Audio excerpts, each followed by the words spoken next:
안녕하세요. 반갑습니다. 아유, 이렇게 저희들 일주일 만에 만났는데도 늘 반갑고, 예, 새로운 모습이라서 기쁘고, 예, 네. 좋습니다. 네. 우리가 비록 좀 슬픈 이야기들을 계속 마무리하고 있긴 하지만, 소망을 담아서, 예, 저희가 사람 사는 이야기를 좀 잘 끌고 가고 싶은데요. 남유다의 멸망. 지난번에 다루어 보았었죠. 예, 바벨론에 의해서 정말 왕이 끌려가고 왕자들이 죽임을 당하고 그다음에 성전과 그 왕궁이 폐허가 되고 막 이런 일들을 봤었는데 바벨론의 정책은 쓸만한 사람들과 쓸만한 물건은 다 가져가는 거였다 그랬죠. 네. 예, 그래서 사실 이제 예루살렘에 남은 거라군요. 한마디로 말하면 쓸모없는 거. 사람으로, 예, 그리고 사람들로 치자면 요즘 청소년 용어로는 잉여. 잉여. 예, 그러니까 나머지. 저 아니죠? 우리 말고 청소년 용어로. 인형 말고 잉여. 인형 말고요. 또 이렇게. 그래서 정말 남겨진 사람들만이 지금 예루살렘에 이렇게 뒤쳐져 있는 이런 상황이거든요. 그래서 폐허 위에서 남겨진 이 사람들은 도대체 어떤 심정이었을까? 그리고 어떤 깨달음을 얻게 되었을까? 이런 이야기를 오늘 해보려고 합니다. 네. 그래서 성경사랑방 오늘은 남겨진 자들의 소망이란 제목을 가지고 후기 예언자들의 사상에 대해서 한번 공부를 해보도록 하겠습니다. 시작할까요?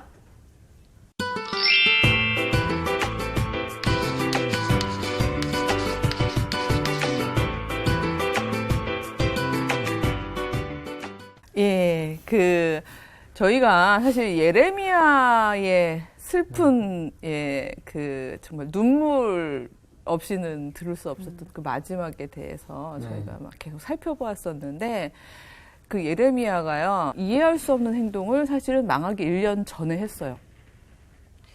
이해할 수 없는 행동이라면 어떤 거였죠? 그렇죠. 드라마 같은 거는 보통 이렇게 딱 먼저 이렇게 드라마틱한 사건 보여주고서 항상 보면 1년 전, 그리고 갑자기 시계가 뒤로 돌아가기도 하죠. 네. 여러분들도 한번 그렇게 상상해 보시고, 막 예루살렘이 완전 초토화된 그 상황부터 1년 전에 예레미야는 무슨 행동을 했나. 말로는 계속해서 니네 소용없다, 망한다, 이런 얘기를 하고 있었는데 굉장히 특이한 행동을 했거든요.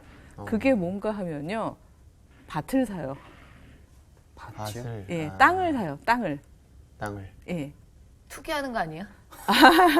땅 투기? 그러니까 지금은 이렇게 다 헐값이 되고 이제 사람들 다 조만간 끌려갈 거고 그러니까 이 땅을 내가 다 사두면 나중에 부자가 될 것이다. 그럼 예언자가 아니었겠죠. 거짓 예언자. 그렇죠. 이렇게 거짓 예언자였겠죠. 근데 그 예레미야에 보면은요. 그 살룸의 아들이라는 표현이 있는데 그 살룸이 누군가 하면 우리 훌다 배웠잖아요. 훌다 남편이에요. 그래서 제가 이제 친인척 관계일 것이다라는 추측을 한번 해드렸던 적이 있었는데 그래가지고 이제 그 소위 말하면 이종 사촌이 이제 너가 기업 물을 자야. 이 사람들끼리는 이제 땅은 매매 개념이 아니고 이제 같은 부족끼리 같은 이제 혈연 집단끼리 서로 주고받는 권리의 부분이었는데 그러니까 네가 상속할 권리가 있는 친척이야. 네가 사라는 이야기를 들었을 때 솔직히 이미 다 아는 예루살렘 초토화될 걸 다 아는 입장에서는 뭐 그거 하고 싶겠어요? 그렇죠? 소망이 없었으면 저 같으면 안 했을 것 같아요. 더구나 은 17세계를 주고 사거든요. 그러니까 우리나라도 마찬가지죠. 만약에 다음 달에 전쟁 난다고 그러면 누가 땅 사고 그렇죠. 누가 뭐 하겠습니까? 예, 그러니까 이게 그냥 풍문으로 들은 것도 아니고 본인은 하나님으로부터 직접 계시를 받은 상황이잖아요. 눈에 보듯 너무나 자명하게 보였던 상황인데 그런 상황에서 진짜 땅을 뭐하러 사겠어요. 내 돈을 들여가면서 차라리 현금화해가지고 가지고 있는 게 낫지. 근데 도대체 이러면 무슨 확신이 있었길래 그런 땅을 사게 되는지 궁금하죠. 무엇을 하려고? 예, 그 궁금증을 풀어드릴 분으로 용환 현재님을 제가 선택을 해보겠습니다. 예레미야 거기가 23장인데요. 5절에서 6절 말씀을 한번 읽어봐 주세요. 네. 여호와의 말씀이니라. 보라, 때가 이르리니 내가 다윗에게 한 의로운 가지를 일으킬 것이라. 그가 왕이 되어 지혜롭게 다스리며 세상에서 정의와 공의를 행할 것이며 그의 날에 유다는 구원을 받겠고 이스라엘은 평안히 살 것이며 그의 이름은 여호와 우리의 공의라 일컬음을 받으리라. 아멘. 이 말씀을 받은 거예요, 예레미야는. 예레미야는 이미, 그러니까 물론 그 예자가 맡은 말씀이지만 맞는 말씀이 늘 현재의 중심을 두고 있긴 하지만 그렇다고 해서 미래를 안 보여주시는 건 아니거든요. 근데 여호와께서는 여기서 때가 이르리니, 지금은 그 때가 아니지만 결국 때가 이른다. 그리고 그 때가 되면 여호와께서 어떤 일을 하신대요? 다윗의 가지에서 한 왕을 일으키실 것이다. 이 얘기는 예수님을 궁극적으로 예수님을 이제 의미하는 거죠. 근데 이제 예레미야가 알았을 수도 있고요. 그렇죠? 그리고 이제 과거의 사람이니까 막연하게 잘 모르는 상황에서도 근데 다윗의 가지라 그러니까 다윗은 왕의 계보잖아요. 그렇죠. 아, 그러니까 우리 공동체가 완전히 망하는 게 아니라는 거를 약속을 주시는 거죠. 그러면서 그 때가 되었을 때에 다시 이 공동체는 하나님의 놀라운 진짜 제사장 나라로 다시 설 건데 근데 그때는 어떤 게 그 공간에 충만할 거라는 거예요. 여기 본문을 보면은 지혜가 가득하고 그렇죠? 정의도 어떤 특정한 사람들만을 위한 정의가 아니라 공의란 말은 그 퍼블릭한 저스티스죠. 그러니까 모두에게 다 베풀어지는 정의가 가득하고 그 다음에 유다는 구원을 얻고 이스라엘은 평안히 살 것이다. 즉 구원과 평안이 삶, 이거는 진짜 지금 이 상황에서는 감히 상상조차 못할 완전히 반대되는. 그렇죠. 꿈도 못 꿀 예언이잖아요. 근데 이걸 미리 보여주셨어요. 갑자기 궁금한 건 그런 소망의 말씀을 받았으면 왜 그거는 전하지 않았을까? 미리 전하지 않았을까? 네. 그런 거 있잖아요. 왜 그 때라는 게 있죠. 예, 그러니까 왜 지금 당장 닥쳐 있는 때를 준비시키는 게 사실은 예언자들의 주된 의무인 건데, 그러니까 사실은 이 왜냐면 이 예루살렘에 있는 사람들이요, 자기들이 앞으로 다가올 이 엄청난 재난에 대해서 미리 인지를 못하고 있는 상황이거든요. 그것도 아직 준비가 안 된 사람들한테 사실은 그 소망을 미리 이야기하기는 힘들었던 것 같아요. 그러니까 개인적으로 준비는 하고 있었지만, 그래서 사실 오늘 다루어 보려는 후기 예언자들. 이제 바벨론 포로로 끌려가고 난 뒤에 거기에 있는 예언자들도 그렇고 남아있는 예언자들도 그렇고 예레미야 경우에도 그 포로로 끌려가고 나서 나머지 사람들을 향해서 소망을 계속 얘기를 하거든요. 본인이 남은 이유가 거기 있었던 거죠. 가버리지 않고. 왜냐하면 한번 생각해 보세요. 그 끌려간 사람들은 너무 당황스럽긴 하지만 끌려갔기 때문에 자기들이 살았던 일상의 모습이 어떻게 됐는지는 모르잖아요. 계속 낯선 곳에 길 위에 서 있는 사람들이니까 계속 마음은 막 허들허들 막 힘들어하면서 그냥 낯선 곳으로 계속 끌려가고 있는 사람들이지만 익숙한 공간에 나머진 사람들 말이에요. 어머, 저 건물이 저렇게 돼버렸네. 왜 저희 같으면 이게 막 21세기 버전으로 붙자면 저희들 막 굉장히 크고 화려한 건물들이 완전 폐허가 돼 있는 상황에 저희가 남겨져 있는 거예요. 계속 보는 거죠, 그거를. 예, 그래서 이런 상황에 남겨져 있는 사람들을 위해서 예레미야는 같이 남기로 결정을 하고 그때부터는 사실은 소망을 이야기했어요. 그래서 그때는 소망을 얘기를 하는 거죠. 왜냐하면 재난의 부분이 이제 이미 지나간 상황이니까. 그래서 예레미야의 후기도 그렇고 또 그 지난 시간에 제가 언젠가 이사야의 제자들이 그 자기들이 그 바벨론 이후의 삶을 또 예언한 부분에 소망이 많이 담겨 있다는 말씀을 드렸는데 오늘 살펴볼 요엘에 이르기까지 이런 후기 상태, 즉 망하고 난 뒤의 상태에 남겨진 사람들을 향해서 하는 말씀은 공통적으로 소망이라는 부분이 계속 강조가 되는 거죠. 어떻게 보면 오늘 분위기를 반전시킬 수 있는. 그렇죠. 네. 예, 쉽지 않지만 반전할 수 있는 바로 이 남겨진 사람들, 네. 이 남겨진 사람들의 이야기를 저희가 지금 해보고 있는 중인데요. 이 남겨진 사람들, 남겨진 자라는 표현을 아마 여러분 혹시 영어로 렘넌트라는 단어를 혹시 들어보셨는지 모르겠어요. 네, 혹시 못 들어봤습니다. 예, 세 분 다 이렇게 순진하고 천진한 얼굴을 하시는 걸 보니까. 근데 가끔 있어요. 근데 남은 자 사상이라고 그러는데요.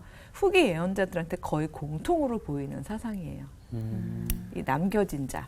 그러니까 사실은 두 가지 의미가 있는 거죠. 이 예루살렘 터전에 남겨진 자가 사실은 가장 구체적인 의미가 있는 거고요.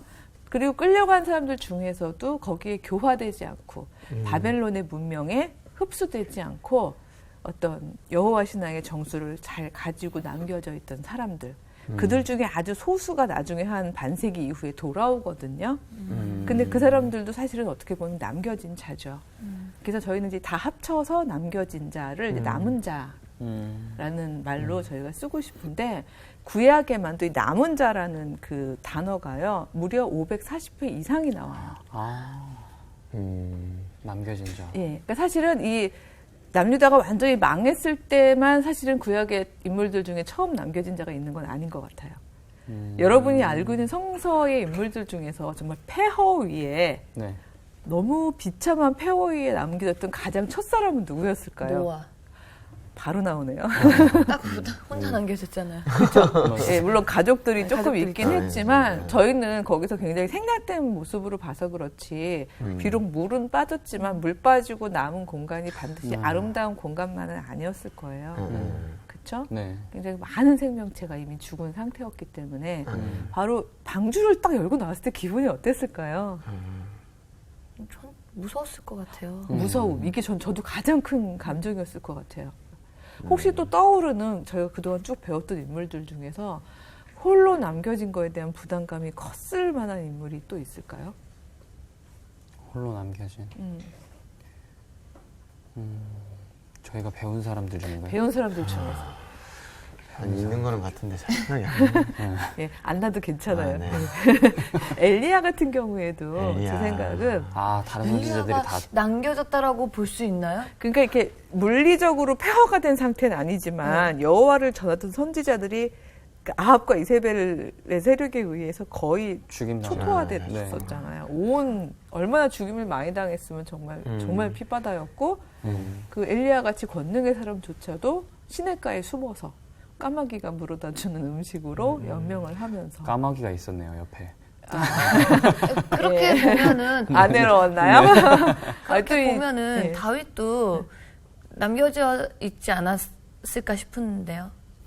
어떤 의미에서? 혼자서 홀로 도망 다녔을 때는 홀로 멀리 그 마음이. 그 마음이 그렇죠. 남겨지다가 예. 아니면. 그렇죠. 그러니까 사실 외로움에다가 방점을 찍으면 누구나 남겨진 자죠. 그렇죠. 예. 근데 그렇지만 이렇게 보통 공동체를 강조할 때 저희가요. 여기서 제가 이제 남겨진 자라는 의미에는 어떤 그냥 혼자 겪어야 되는 실존적 외로움보다는 무리가 있었는데 그 무리가 다 사라지고 난 다음에 나 혼자 남은 거.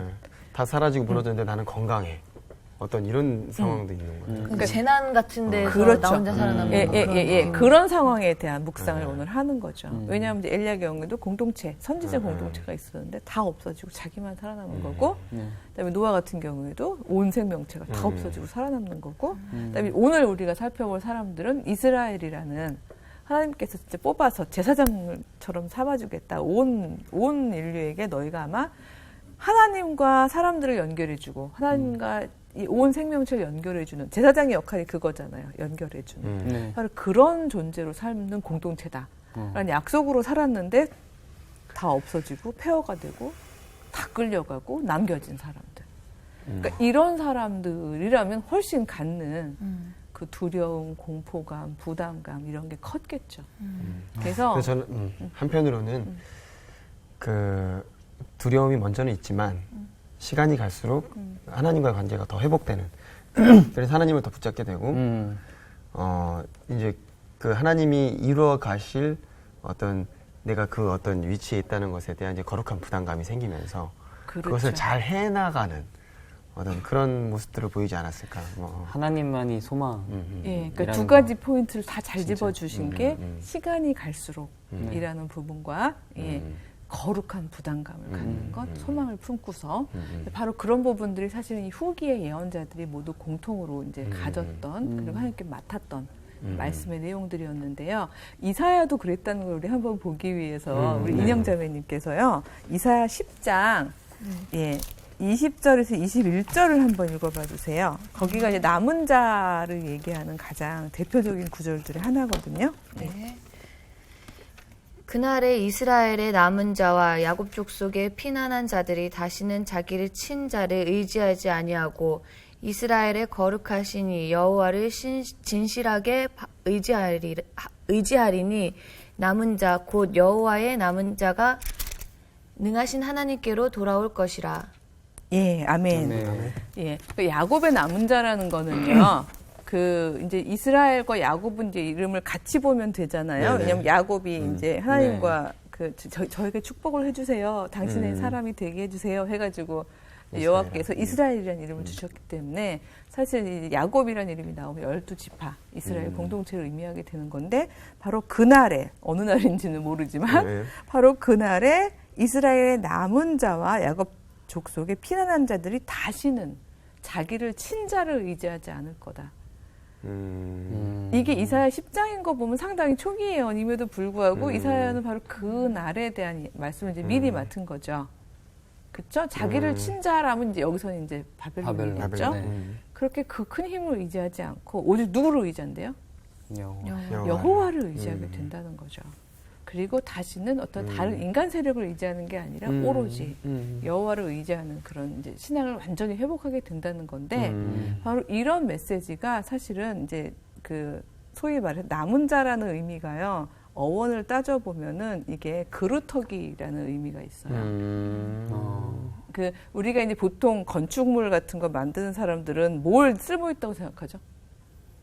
나무를 베어갈 때? 나무 기둥. 나무의 기둥이죠. 그렇죠. 윗동네, 윗부분이 쓸모있다고 생각하니까 베면은 위 것만 가져가는 거잖아요. 그러니까 바벨론도 그랬잖아요. 네, 쓸모있는 거 다 가져갔잖아요. 아. 그렇죠. 아, 다 가져가 버리고 나무 밑둥, 그루터기 그건 네. 그냥 쓸모없는 거잖아요. 예.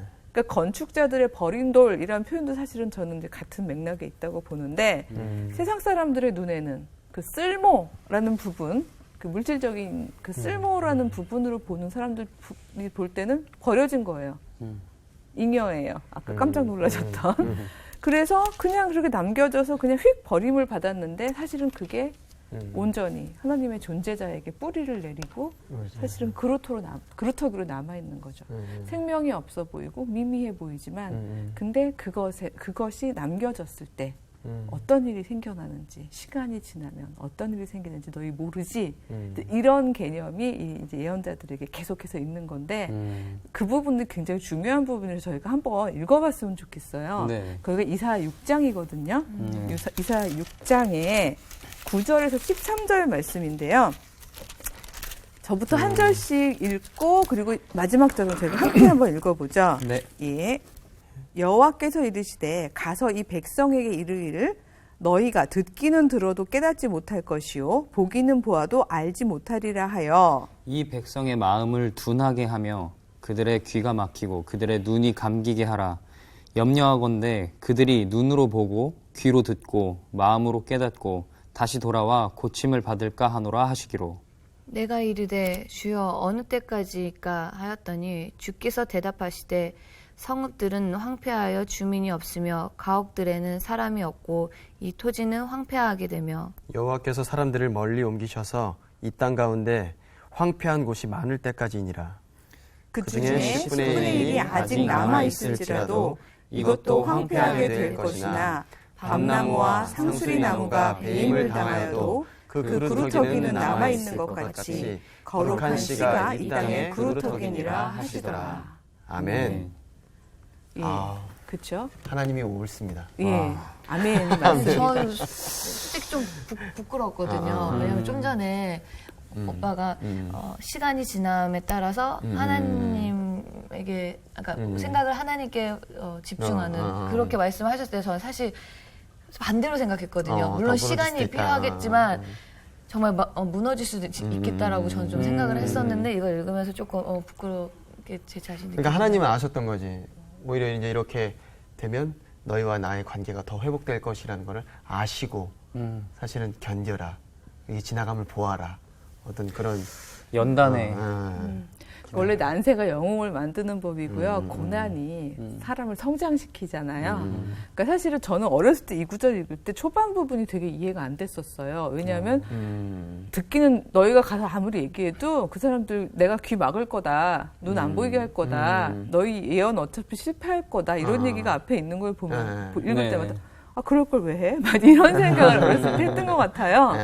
근데 이건 이미 이제 어떤 일이 벌어질지를 여호와께서는 아시기 때문에 그렇지. 하신 말씀인 거죠. 그러니까 사실은 이게 초기 예언인데도 불구하고 주여 어느 때까지니까 하고 물었더니 거기에 대한 대답이 그렇잖아요. 정말 성읍이 다 황폐해서 주민이 없어지고 싹쓸이 될 때까지. 그다음에 가옥이 다 없어질 때까지 그럴 거다. 이게 바로 이제 바벨론의 초토화되고 난 폐허, 폐허의 모습을 보여주는 거잖아요. 근데 거기 남겨진 사람들, 남아서 아무것도 할 수 있는 게 없는 사람들, 바로 그 사람들이 결국 할 수 있는 건 뭐겠어요? 그 잿더미 위에서. 하나님만 바라보는 거예요. 그거밖에 없죠. 그러니까 사실 되게 그 두려움은 되게 어떻게 보면 잠깐이었을 것 같아요. 오히려 두려움, 순간적인 어떤 시각적인 어떤 그 하루 며칠 뭐 이 정도의 시간이었을 것 같아요.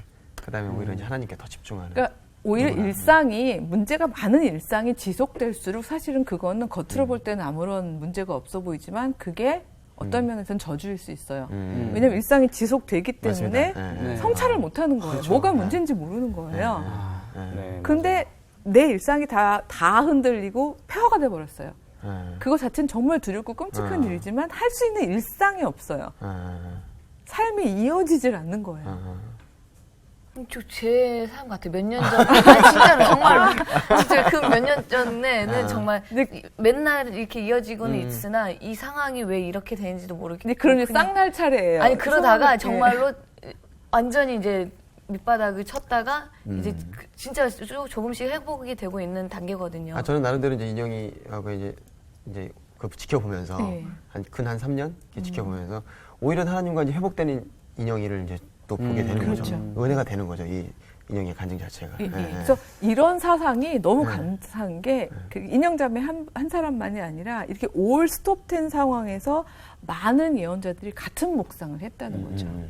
요엘은 사실 그 부분을 노래한 가장 대표적인 예언자 중에 하나거든요. 요에서 기억해야 되겠네요. 그렇죠. 요엘. 이거 참 기억하기 이런 좋은 이름인 게 야엘. 그러니까 여호와의 축약형이라는 얘기했잖아요. 그 이름 자체에 두 이름을 다 담은 아주 정말 그 어떤 압축된 예언자의 이름인데 그가 마지막 비전으로 이제는 왜냐하면 이 사람들 입장에서 우리 지도자도 없어. 쓸만한 제사장 다 갔어. 쓸만한 정치 지도자 다 갔어. 그다음에 뭐 경제적으로 좀 의지할 만한 사람들도 다 갔어. 우리 완전히 정말 아무것도 없어. 그러니까 좀 이렇게 인간에게 그렇게 할 수 없지만 그냥 우리 좀 너무 쓰레기 같아. 우리 남겨진 존재 같아. 우리 정말 허접한 사람들만 남은 것 같아. 라고 생각했던 그때에 너희 그런 존재 아니라는 메시지가 들려집니다. 바로 그게 2장 말씀인데요. 28절에서 32절 말씀을 지연 형제님께서 읽어봐 주세요. 네. 그 후에 내가 내 영을 만민에게 부어주리니 너희 자녀들이 장래일을 말할 것이며 너희 늙은이는 꿈을 꾸며 너희 젊은이는 이상을 볼 것이며 그때 내가 또 내 영을 남종과 여종에게 부어줄 것이며 내가 이적을 하늘과 땅에 베풀리니 곧 피와 불과 연기 기둥이라. 여호와의 크고 두려운 날이 이르기 전에 해가 어두워지고 달이 핏빛같이 변하려니와 누구든지 여호와의 이름을 부르는 자는 구원을 얻으리니 이는 나 여호와의 말대로 시온산과 예루살렘에서 피할 자가 있을 것이며 남은 자 중에 나 여호와의 부름을 받을 자가 있을 것임이니라. 아멘.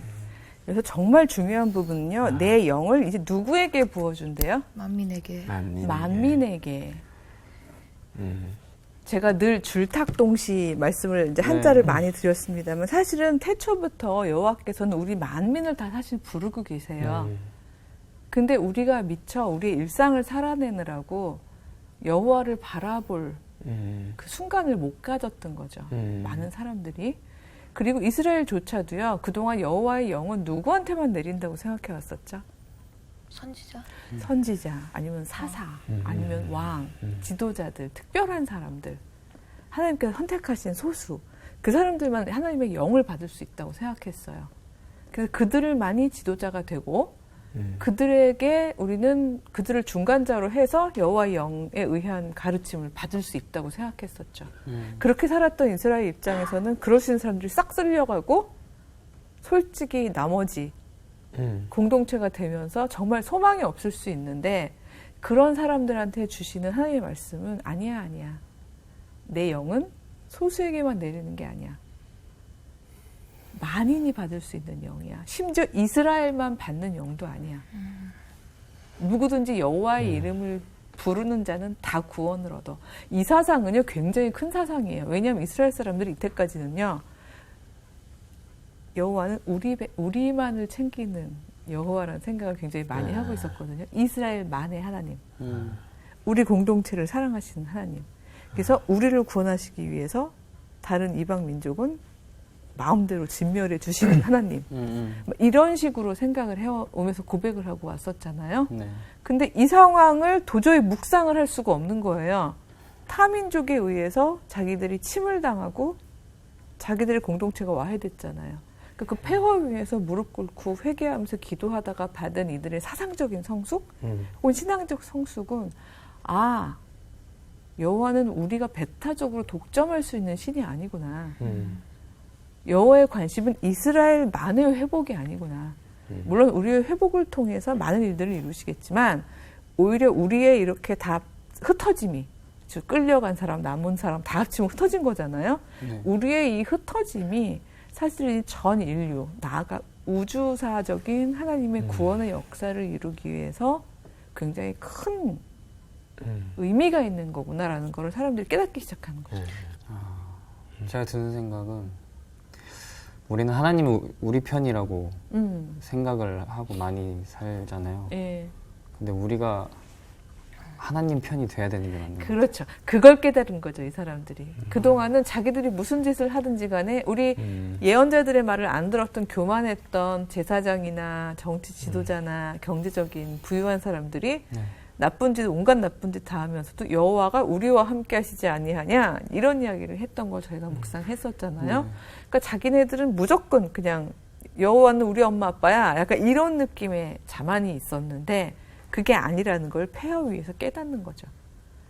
그러면서 어떤 의미에서 우리는 우리가 하나님 편이 될 때, 우리가 여호와의 뜻을 온전히 알고 깨닫게 될 때, 그리고 그걸 전하는 소수의 남은 자가 될 때, 우리를 통해서 여호와께서는 귀한 정말 온 세상을 향한 기쁜 소식을 다시 전하는 힘을 주실 것이다. 예, 라는 이제 묵상을 하게 되는 거죠. 그래서 이 사람들은 이제 시온이 다시 회복될 것이다라는 메시지를 계속 얘기를 하는데, 물론 이 이야기를 또 오해하는 사람들도 생겼어요. 시온이 회복될 거라고 그랬더니 이거를 자기네 그 국가, 자기네 나라가 회복될 것이라고 생각해가지고 아주 배타적으로 민족주의적인 비전으로 또 가져갔던 한 분파도 있어요. 근데 사실은 그걸 넘어서는 게 이 사람들의 깨달음이었던 거죠. 왜냐하면 여호와의 영은 이스라엘 사람들에게만 부어진다고 되어 있지 않잖아요. 네. 요엘의 비전은 만인에게 하나님의 영이 부어지는 거고, 이제는 여호와의 이름을 부르는 자들은 이스라엘만이 아닌 거예요. 모든 사람들이 다 구원을 얻는다는 거죠. 다만 이 메시지를 싹 틔울 일종의 센터 중심으로 시온이라는 이미지는 이제 이 모든 예언자들이 가지고 있는 거거든요. 근데 이건 배타성의 부분이 아니라 어떤 면에서는 샘이 왜 흘러나올 때 보면 샘의 근원이 있잖아요. 네. 그래도 어떤 이렇게 흘러나온 어떤 그런 중심지로서의 의미로 사용한 거지, 이게 지금 생각하는 것도 배타적이고 호전적인 시오니즘 이런 개념으로 사용되는 건 어떻게 보면 잘못 오해하고 있는 거죠. 그래서 저는 이게 민족적으로도 그렇고 또 우리 이렇게 한 개개인으로도 그렇고 저희가 일상이 잘 지나가다가 갑자기 딱 아주 극적으로 멈춰졌을 때, 혹은 그냥 멈춰지는 정도도 아니고 하나님 어떻게 이러실 수가 있어요라고 생각할 만큼 정말 네. 폐허와 같은, 정말 이거 공허함밖에 남지 않고 정말 남아있는 게 하나도 없어 보이는, 내가 마치 버려진 것 같은, 마치 쓰레기가 되고 요즘에 그런 삶이 너무 많잖아요. 버려지는 삶과 같은 그런 느낌을 갖게 될 때 신앙인이라면 어쩌면 아, 지금이 내가 바로 그루터기 신앙을 가질 때구나. 내가? 그럼에도 불구하고 하나님이 이 상황으로 이끄시는 그 가장 참뜻. 이유에 더 예. 집중을 하고 하나님께 집중을 하면 하나님이 이끌어 가실 것임을 믿는 거죠. 그렇죠.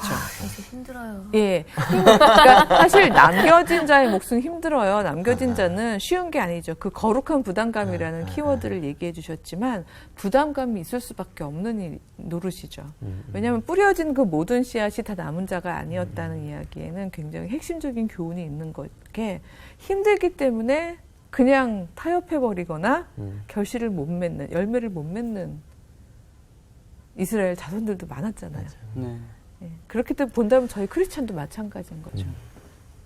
그래서 우리가 할 일은 그렇게 일상이 멈췄을 때 결국은 우리의 뿌리를 더 깊게 여호와 하나님께로 내리고, 예, 그리고서는 정말 거룩한 부담감으로. 근데 할 수 있는 이유는 한 가지예요. 왜냐하면 우리가 여호와를 부르면 여호와께서는 그 영을 제사장에게만 내리시는 것도 아니고 특별히 똑똑한 사람에게만 내리시는 것도 아니고 우리 모두에게 내려주신다는 약속을 하셨기 때문에 바로 그 영의 도우심과 함께 하심을 힘입어서 저희는 또다시 일어날 수 있는, 미래를 건설할 수 있는 그런 소명을 품을 수 있다는 거죠. 예. 오늘 이 말씀을 묵상하면서 기도로 마치도록 해볼까요? 네. 사랑의 하나님 감사를 드립니다.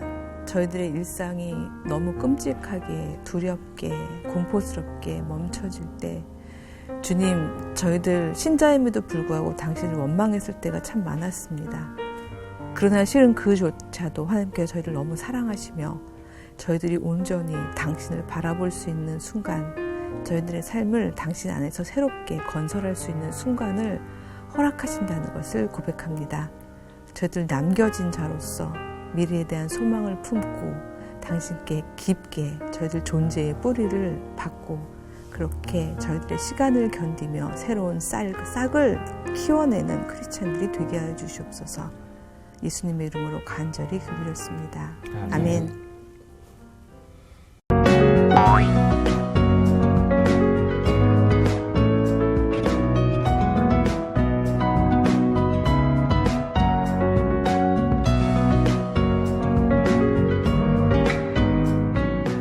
성경사랑방 오늘 시간을 마치겠습니다. 다음에 다시 만나 뵙겠습니다. 안녕히 계십시오. 감사합니다. 네. 저는 이게 마음적으로 조금, 그러니까 생각났던 인물들이 첫 번째는 이제 요셉. 예, 요셉이 이제 완전히 버려지고 그 사람 완전히 혼자 남겨졌을 때 그거랑 그다음에 욥. 예, 욥이 이제 거기 정말 거기야말로 너무 네. 나 욕 진짜 묵상 많이 했어요, 진짜. 그럼 너무 저는 힘들어. 이제 프로그램에 도움을 주신 분들께는 성경 사랑방이 제공하는 책과 CCM 음반, 그리고 성경을 쉽게 만날 수 있도록 만화로 제작된 최고의 자습서 성경 2.0을 드립니다.